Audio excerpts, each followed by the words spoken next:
हम पिछली एक शती का ध्यान धरते हैं।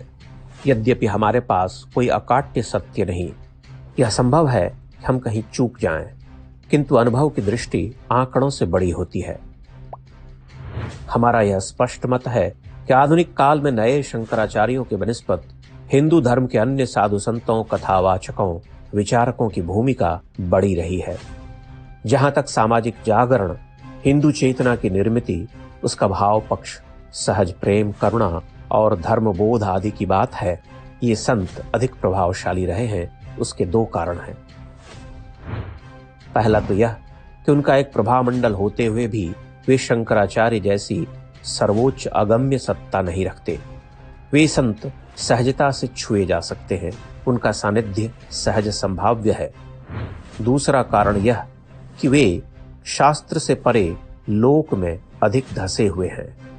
वे केवल वेद उपनिषद की गंभीर बातें नहीं करते, 1500 वर्ष पुराने भारत में ही नहीं रहते, वे काल संतरण करवाते हैं। आप उनका वाचन सुनिए।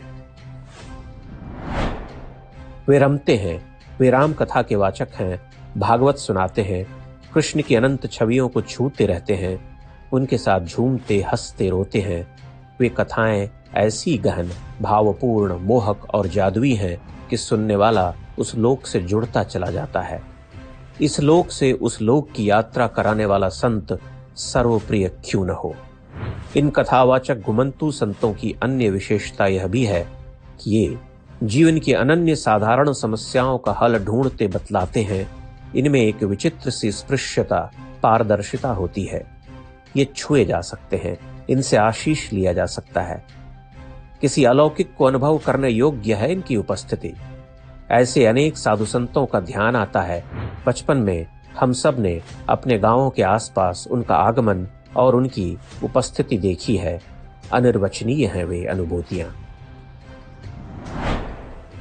कई आधुनिक शंकराचार्य ऊंचे संत और ज्ञानी मनुष्य भी रहे, किंतु उन्होंने हिंदू धर्म को उसके वर्तमान समय की आवश्यकताओं से जोड़ने के सत्प्रयास नहीं किए। अपवाद सभी जगहों पर होते हैं। भक्ति आंदोलन की लोकप्रियता भी सर्वाधिक इसीलिए रही क्योंकि वे प्रेम करुणा की भाव भूमि पर विचरने वाले लोग थे। उन्होंने भारी भरकम दर्शन नहीं बांचा, न ही हजारों वर्ष पुराने कर्मकांडों को ही हिंदू जीवन का आधार बताया। वे मनुष्यता की सीख देने वाले, बंधुत्व का पाठ पढ़ाने वाले, प्रेम, करुणा, त्याग, तपश्चर्या, शौर्य का गायन करने वाले लोग थे। उन्होंने लोक को सबसे गहरा प्रभावित किया। तुलसी और सूर अनन्य उदाहरण हैं, और उदाहरणों की क्या कमी है, सैकड़ों दिए जा सकते हैं।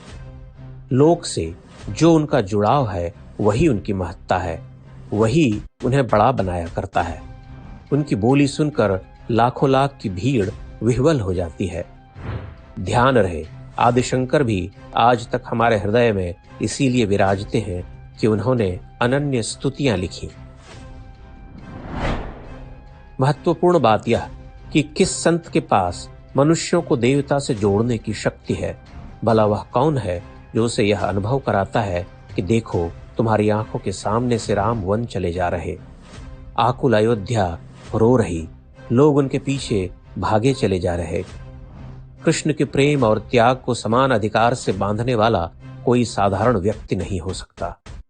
वह कोई आधुनिक शंकराचार्य नहीं, बल्कि यही संत कथावाचक हैं। इसलिए उनका स्थान हिंदू हृदय में अनन्य है। जो आम जन समूह को उसके आराध्य से मिला दे, उससे बड़ा कौन। इन संतों में बड़ी शक्ति है। ये विशाल समाज को उद्वेलित कर सकते हैं।